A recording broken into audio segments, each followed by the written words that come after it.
Tama yung posisyon ng Palasyo Malacanang. Tulad po ng impeachment case ni Sara, di ba nirespeto ng Palasyo? Kasi dineclare ng Korte Suprema ang konstitusyonal. So anong angal ninyo?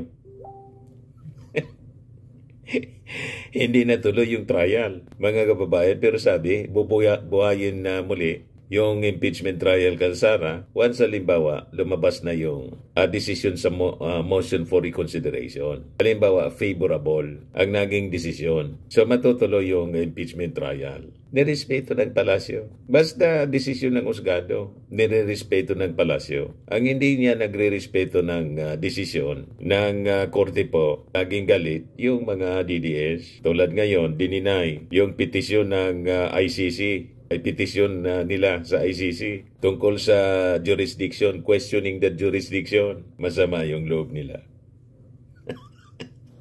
Pero yung ating Palasyo Malacanang, marunong magrespeto sa desisyon ng lahat ng korte. Diba? Anong magagawa natin? Hindi na patunayan. May na yung ebidensya eh.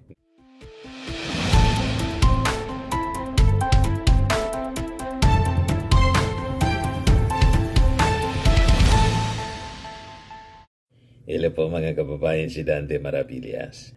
Papaimbestigahan na mga kababayan. Gustong paimbestigahan ng Palasyo Malacanang yung reversal ng ombudsman. Si Ombudsman Martires nireverse yung desisyon ni Conchita Carpio Morales sa kasong graft ni Senador Joel Villanueva noong Sibak Party List Congressman pa siya. Tapos, hindi pa safe si Villanueva. Yan, Malacanang wants probe into Martires reversal in Joel Villanueva graft case. Sabi kanina sa press briefing ni Yossi Castro, dapat ito talagang maimbestigahan ng malaliman upang kung anuman ang may pagkakamali, kung anuman ang nalabag na batas, kung mayroon man ay dapat itong masolusyonan at maitama ng Office of the Ombudsman. Ngayon, depensa ni Martires yung secrecy niya ng dismissal ng kaso ni Villanueva, yung reversal, dismissal case reversal. Gusto ko anyang i-protect yung dignity ng tao. Gusto niyang i-protect yung dignity ng tao. Kumusta naman yung taong bayan na sumusweldo sa'yo? Di ba po? At talagang kaduda-duda. Bakit hindi niya pinablicize? Raso naman po ni Martires, hindi man na niya ang trabaho ko na mag-publicize niyan. O, di ba? Kaya sabi ni dating Senador Dick Gordon, lahat niya ng tao na bulaga. Gano. Lahat tayo na bulaga sa desisyong nilabas sa desisyong hindi inilabas sa publiko at anya labag ito sa prinsipyo ng transparency at patas na batas. Sabi ni Gordon, you cannot win a case by cheating the public. May nangyari pong salamangga talaga po. At malamang meron. Di ba po, mga kababayan? Baka na ulingan. Hindi mo mawawala ang duda ng tao na baka na ulingan po. Natanong kanina si Yossi Castro, pakinggan natin. Unang tanong po mula kay Maricel Halili, TV5. Yusek, good afternoon po. Yusek, what do you think about the quote-unquote secret decision on the case of Senator Joel Villanueva? Is this acceptable? Kung ito po ay mapapatunayang totoo, ito po ay nakakabahala dahil hindi dapat nagkakaroon ng pagdududa ang taumbayan sa ating justice system. Considering na ito po ang isa sa pinakamahalagang ahensya upang maiwasan at matugunan ang issue about sa korupsyon sa bansa. At tayo naman po ay nananalig at nagtitiwala sa kakayahan ni Ombudsman Boying Rimulya. At kahit sila ay independent body, dapat din natin sabihin sa kanila, sa atin, sa pamamagitan natin, na dapat ito talagang imbestigahan ng malaliman upang kung anuman ang may pagkakamali, kung anuman ang nalabag na batas, kung mayroon man, ay dapat itong masolusyonan at maitama ng Office of the Ombudsman. Pero if it's true na secret decision nga po siya, Yusek, do you think valid pa rin yung decision, or at least should the former ombudsman who released the decision be held liable? Depende po sa sitwasyon. Mahirap po kasi mag-speculate ngayon. Pero kung may nalabag po ito at halimbawa po ay hindi po nabigyan ng kopya ang mga parties, yung pong time para mag-file ng anumang aksyon, let's say motion for reconsideration regarding the said decision, ay hindi naman po umaandar. So depende po yan sa lahat ng sitwasyon, at meron nga pong isang provision sa rules of procedure ang Office of the Ombudsman, na kung di tayo nagkakamali sa news na lumabas, 2016 ay meron ng motion for reconsideration. Pero kapag criminal case po ang kaso, ang pag-file po ng motion for reconsideration ay hindi po nagpapahinto para maisampa ang criminal case sa Sandigan Bayan. So, or kahit sa anumang korte na maaaring pagdalhan ng kaso. So, lumalabas po kung nagkaroon ng motion for reconsideration in 2016, hindi na dapat agad umabot ng 2019 or 2 years para madesisyonan yung motion for reconsideration. Dapat na isampa na ito sa Sandigan Bayan. Kung yun po ang magiging one of the facts or data na masasabing or makikita ng Office of the Ombudsman. O ngayon, ano niya, Mr. Maravillas, masasabi mo din doon sa issue ni Juan Ponce Enrile, saka yung chief staff niya si Atty. Reyes, saka si Janet Lim Napoles na pawalang sala ng Sandigan Bayan sa issue ng pork barrel scam. Ibig sabihin, may na yung ebidensya laban sa kanila. At saka, may mga nababasa tayong reactions galing sa mga netizens na DDS. Pinapalabas nila na, kasi di ba, dikit sa ating Pangulo, si Johnny Ponce Enrile, Chief Legal Counsel Kayaan niya napawalang sala. What? Wala man pong influensya yung ating Pangulo. Ang executive, wala man pong influensya sa korte. Decision yon ng Sandigan Bayan. Anong kinalaman ng ating Pangulo? Di ba? Lahat na lang inuugnay ninyo. But anyway, kahit yung Palasyo Malacanang mga kababayan, iningan kanina ng reaksyon. Pakinggan natin yung reaksyon, mga kababayan ng Palasyo. Secretary, tanong mula kay Ivan Mayrina, GMA News. Can we just get the ballot statement, ma'am? Juan Ponce Enrile and Gigi Reyes and Janet Lim Napoles were acquitted of 15 counts of graft related to the BDAF scam. Nagsalita na ang korte. So, igalang natin. Correct. Igalang po natin kung anong decision ng korte. Tama. Pero hindi ho ba ito nakaka-create ng doubt sa isip ng sambayanan na bakit walang napaparusahan? Yun nga po ang nais nating ipahiwatig sa taong bayan. Ang Pangulo, ang gusto niya, kapag nagsampa ng kaso, hindi mabilisan. Dapat kompleto ang ebidensya. Correct. Dahil pagka nagkataon, konti lang mong pagkakamali, especially criminal case ito. Any doubt, at kapag hindi po naakusahan o nagkaroon ng judgment beyond reasonable doubt, talaga pong magkakaroon ng acquittal. Sige. How do you is not actually just giving a slap on the wrist or parang a light reaction to this, given that Juan Ponce Enrile is a sitting official in the Marcos administration? Paano po tayo makakapagbigay ng anumang impluwensya sa korte? Korte po yan.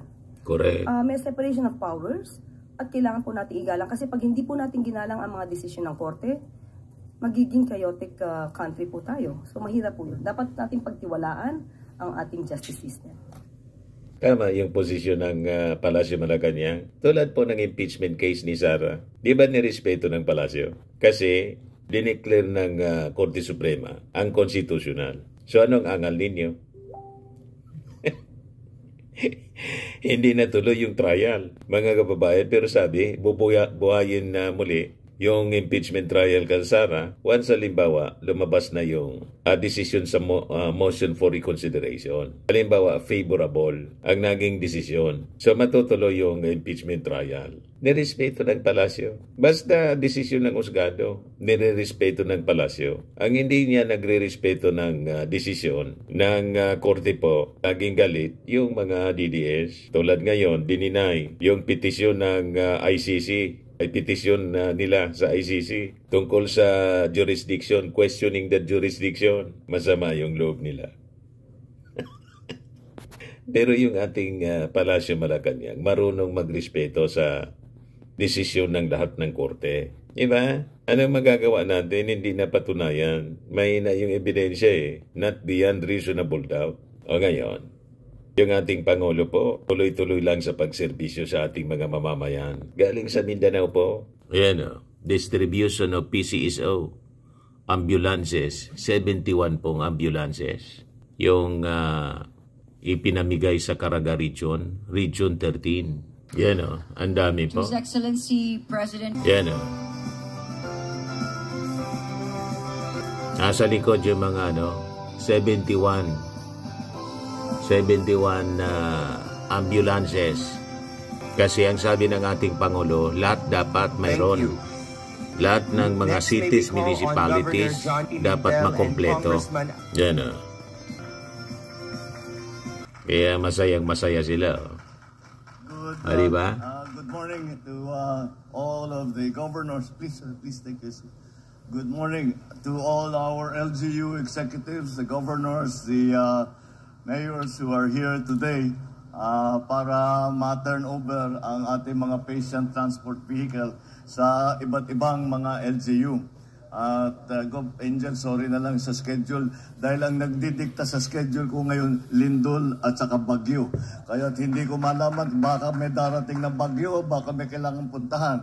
Kaya pag anong-ganon yung schedule natin. But never mind, at least at some point nabuo na natin ito. Ito ang aming patuloy na programa na ang instruction ko sa PCSO mula pa from the very beginning na kailangan na yung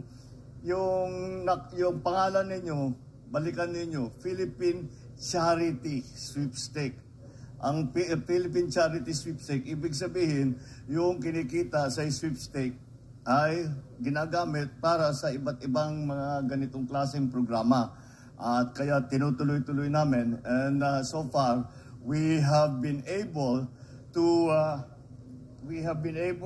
provide already 76% of the LGUs in the country with at least one patient transport vehicle. And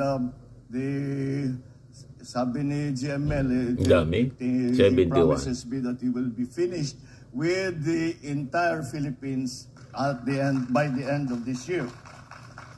Today, we are releasing 71 of these patient transport vehicles, 12 for Agusan del Norte, together with Butuan, 20 for Surigao, 19 for Surigao del Sur, Dinagat Islands have 7, and 8 for Davao de Oro, and 4 Davao Oriental, and 1 in Misamis Occidental.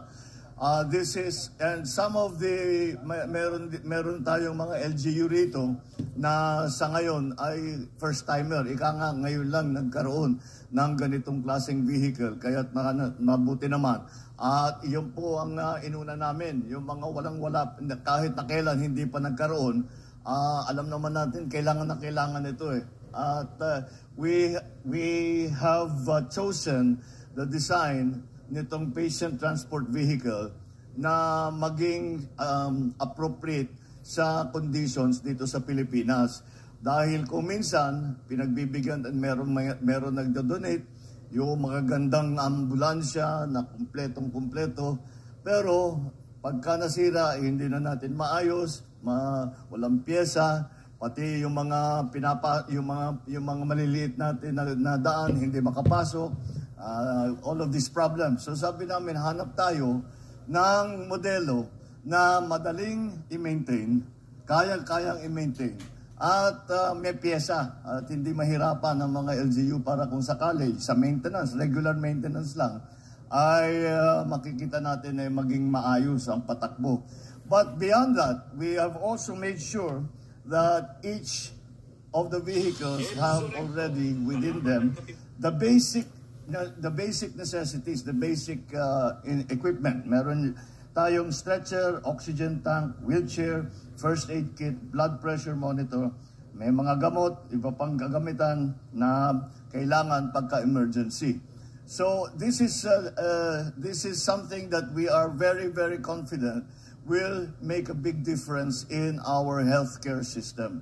Dahil ang dahilan kung bakit binigyan ko ng malaking focus ang healthcare sa Pilipinas ay dahil hindi ko makalimutan ang mga sinasabi ng aking mga ninuno, ayusin mo ang healthcare system dahil kahit gaano ka kayaman, kahit gaano ka kasikat, kapag ikaw ay may sakit at hindi magandang pakiramdam mo, hindi mo magagamit, hindi mo mararamdaman yung yaman mo, yung sikat mo, kung pagka dahil inaalala mo yung kalagayan mo.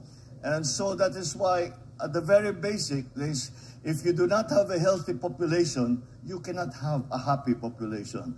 And that is what we need to do. We have to bring the healthcare down to the people. And that is why we change the system na hindi na ang LGU ang magdadala nitong mga sasakyan na ito ay kung hindi ang PCSO na. That's why they nag-rent kayo ng Roro. Nagkumuha sila ng Roro para madala itong lahat na ito dahil hindi lamang itong 71 yun ang nakikita natin dito, meron pa sa Kidapawan 100 pa 158 na ipapamigay sa Kidapawan. So sinakay lahat ito para dito. Kaya malapit na tayong dito sa, well, I think ang naging ang inuna natin, one of the priorities that we did was here, down south. Dahil ito yung area na talagang matagal nang hindi maservisan na mabuti. Kaya doon tinitingnan namin saan yung mga kulang na kulang. We saw immediately that here in the region that is one of the areas where hindi na servisan na mabuti when it comes to these vehicles. Kaya we are making sure na malapit na, ilan na tayo, Mel? Ilan na tayo sa Mindanao in terms of percentage?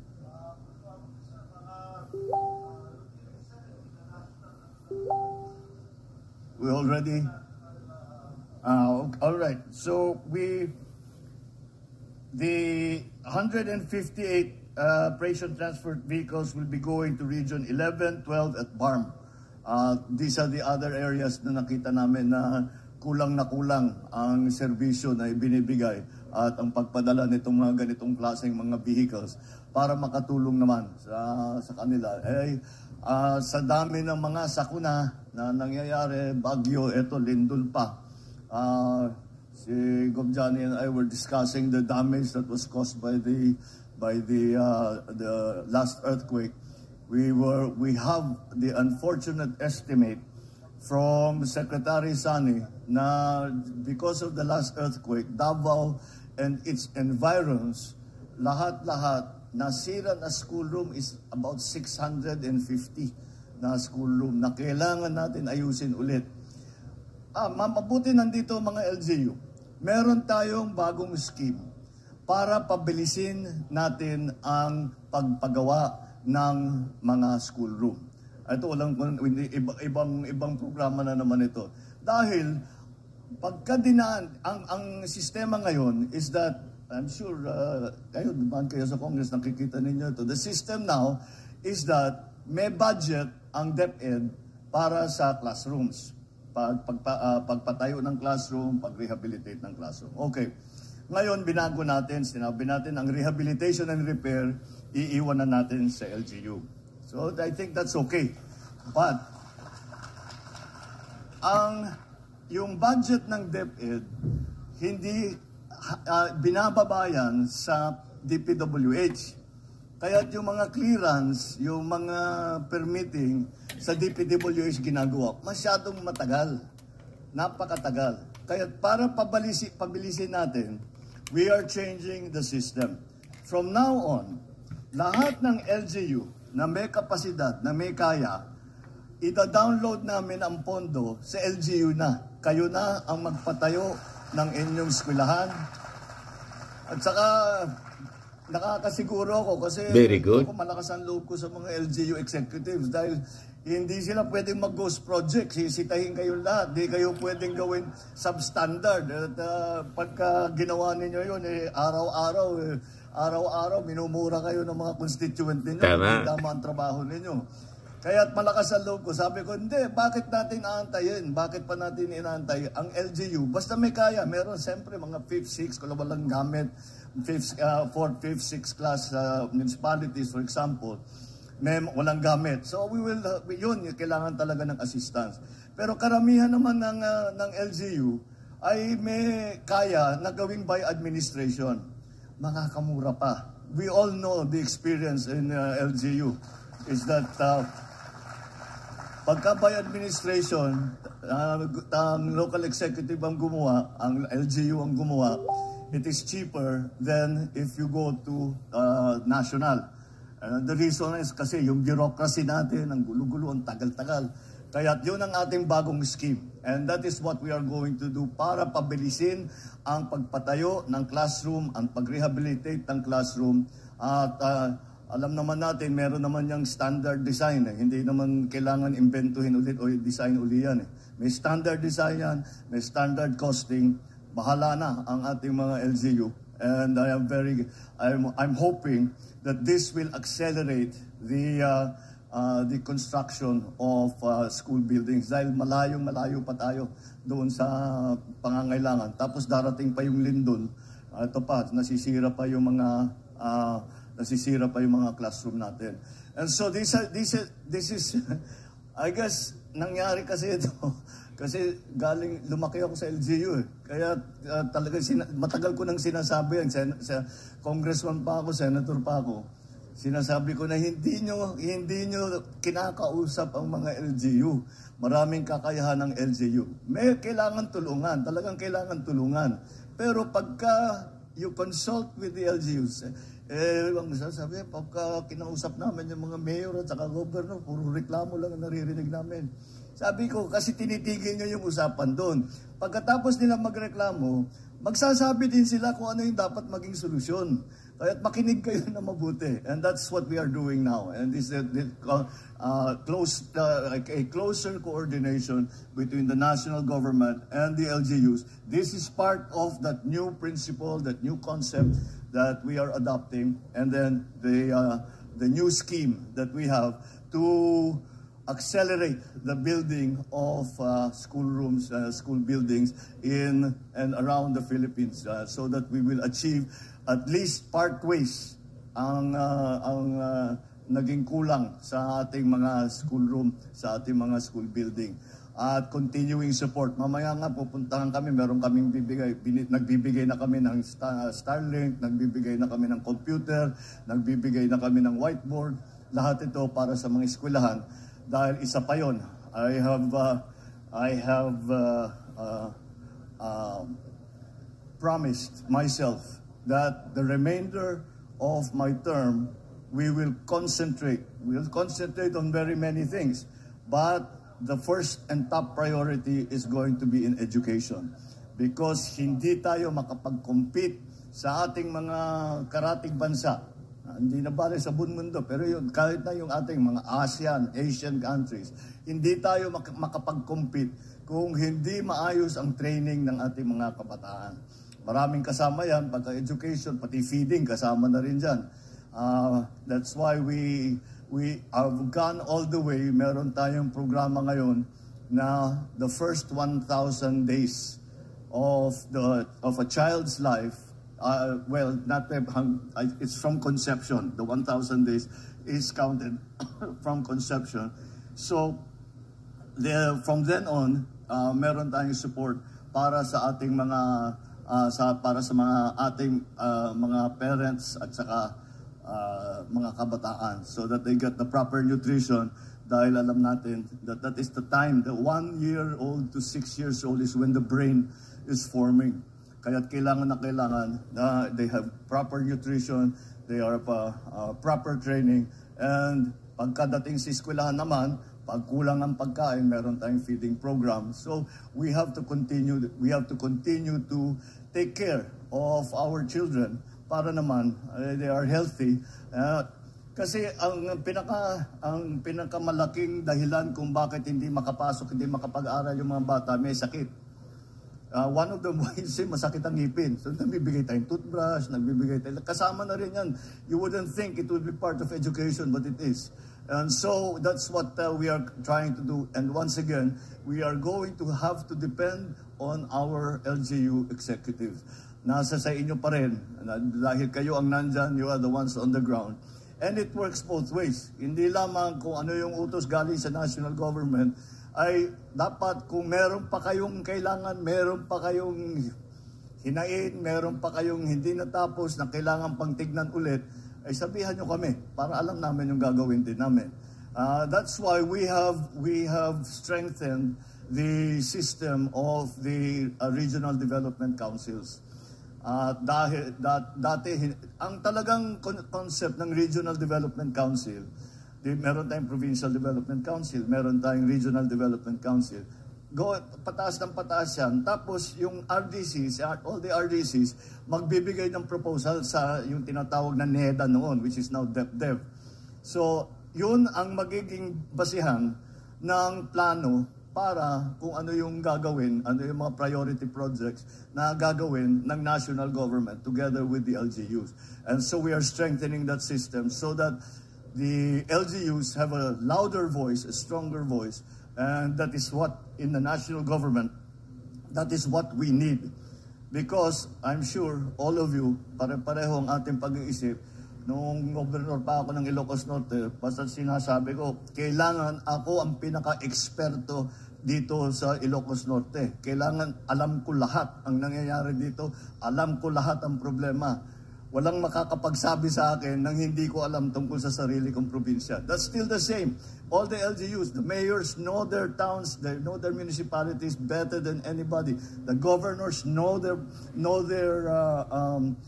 provinces better than anybody. And so, you are the experts. That's why we go back to you. Kaya yan po ang patuloy nating programa and to bring government down. And we do this with a whole of government approach.